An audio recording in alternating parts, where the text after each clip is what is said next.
If I say the word coffee, you will probably think about Starbucks.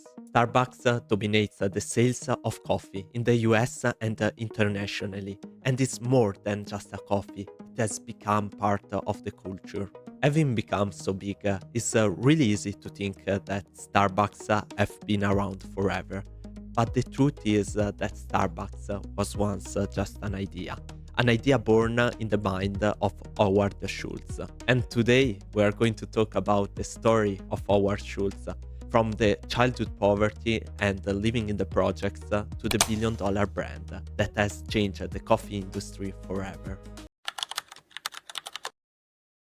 Before Howard became the king of the caffeine addicts, he was just a little kid in a Brooklyn housing project. His father, Fred, was a World War II veteran who worked through a series of tough, low-paying jobs. And my dad never made more than $20,000 a year. We were a blue-collar, lower-class family. When Howard was just 7 years old, his father slipped on a sheet of ice while making deliveries and broke his ankle and hip. From this episode, he lost his job. And because there was no worker compensation, no health insurance, no savings, the family was left with nothing. Howard remembers seeing his father laid out on the couch, not just injured but defeated from life, humiliated and unable to provide for his family. A good man crushed by a system that exploited people till they were unusable. That image never left him. Years later, Howard would say that everything he built, every policy at Starbucks, every benefit offered to employees was shaped by that image of his father on the couch. It became his North Star. He would not let his employees end up in the same bad situation. But now dry your tears because we have to still talk about the youth of Howard.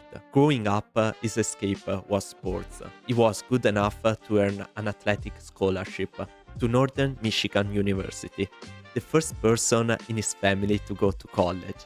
But sports were always the mean and never the dream. He switched to communication that he liked more, took out student loans and worked odd jobs to keep himself surviving. When I finished school, I got hired by a great company, and that was Xerox. After this first job, he eventually moved to a Swedish housewares company called Hammerplast. And I check about it and know it's not a company about hammers. And working for Hammerplast, he noticed something unusual. A small retailer in Seattle was ordering a disproportionately large number of drip coffee makers. More than department stores, more than restaurant chains. That company was Starbucks. At the time, it had just 4 locations and sold only roasted coffee beans and equipment.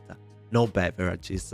Schultz flew to Seattle, walked in, and was immediately fascinated. The 3 founders, Jerry Baldwin, Steve Siegel, and Gordon Bowker, had a deep passion for quality coffee. It was unlike anything he had seen before. He wanted to get in the project, and after a year of trying, they finally hired him in 1982 as head of marketing. He was 29 years old. In 1983, Schultz traveled to Milan for a trade show. Walking through the city, he stepped into an espresso bar, and this episode changed everything for him. And seeing a sense of community and a romance in theater around espresso. And this made him realize that maybe Starbucks was on the wrong side of the coffee business, and instead of selling beans, they should focus on building a place for the community. Schultz came back to Seattle electrified. He pitched to the Starbucks founder the new vision: transform the stores into Italian-style coffee bars, serve espresso drinks, build a community, not just a store. Spoiler, they said no. The founders loved coffee as a product. They were skeptical of the cafe concept, worried it would disrupt what they hardly built. Schultz was frustrated, but he respected their decision for a while.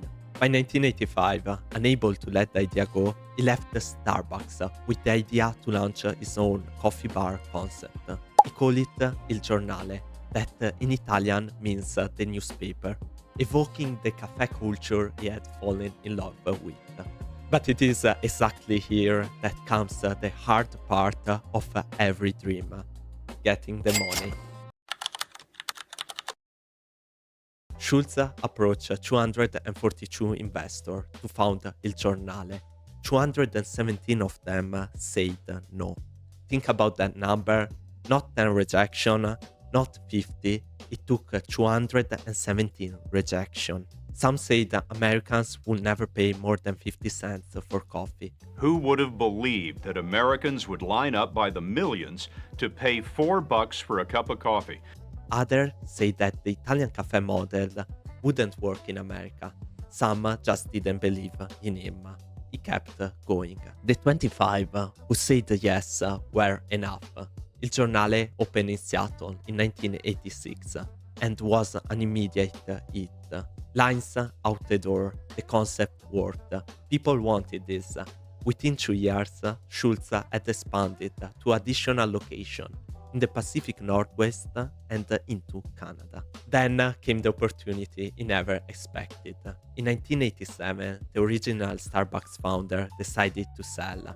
They wanted to focus on pizza, coffee, and tea, and the retail bean business had run its course for them. The asking price was $3.8 million. Schultz moved fast. He raised the money, bought the company, and merged Starbucks with Il Giornale, and kept the Starbucks name because honestly it's a lot more cool. And by the age of 34 years old, Howard Schultz was the CEO of Starbucks. What Schultz built next was less a coffee company and more a movement around coffee. He implemented the Il Giornale model at a scale. Espresso drinks, a welcoming environment, trained baristas who took their craft seriously. But the thing that truly separated Starbucks from every competitor came in 1988, when Schultz finally offered full health benefits to part-time employees. The decision cost was significant for the company in the short term, but Schultz held firm. He was thinking about his father, about every worker who had been left behind without a safety net. He believed that if you actually care about the employees, they will pass that care directly onto the customer. And from the data, we can say that he was right. Starbucks went public in June 1992. The IPO was a success. Shares were priced at $17 and closed the first day at $21.50, a gain of roughly 26%. The company was valued at approximately $271 million. What had been just a bean shop in Seattle was now a publicly traded company. Throughout the 90s, the expansion was relentless. Can I help you? I'd like to get my ear pierced. Well, better make it quick, kiddo. In 5 minutes, this place is becoming a Starbucks. Schultz obsessed over consistency. Every store had to feel the same. The music, the lighting, the smell of espresso in the air. The important small details that improve or kill the vibe. He was selling an experience more than a product, and the experience had to be replicable, whether you were in Chicago or Tokyo. By 2000, Starbucks had over 3,500 locations. At this peak moment, Schultz stepped back from the CEO role, moving into a chairman and chief global strategist position. But then things started to go sideways.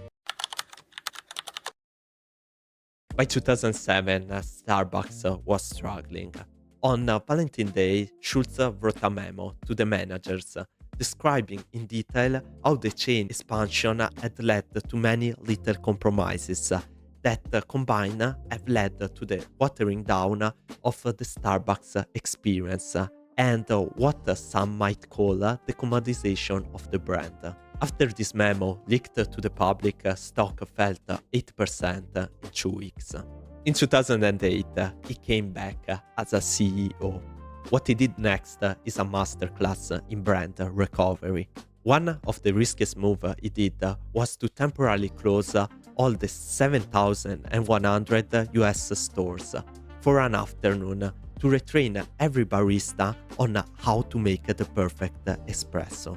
He cut over 900 underperforming locations and recentered the company on quality and experience.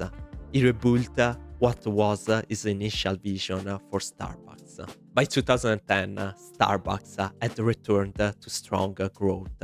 By the time Schultz stepped down again in 2017, Starbucks had become one of the most recognized brands on earth. It was operating in over 75 countries, with revenues exceeding 22 billion. What Howard Schultz did is truly remarkable, a true story of rags to riches. Some of the things that we can learn from his story are, of course, the persistence and the confidence, the ability of hearing 217 no's without quitting. We can learn how he tried to create a better job condition for his employees because of the experience of watching his father break. And last but not least, the fact that he didn't invent coffee. He didn't even invent the cafe. Most people will wait for the next big new idea, like Apple, to even start. But he proved that if you can improve something, you can make a fortune. Thank you for watching. Please remember to subscribe. And if you want to watch the story of another great entrepreneur, I will link the video of Elon Musk right here.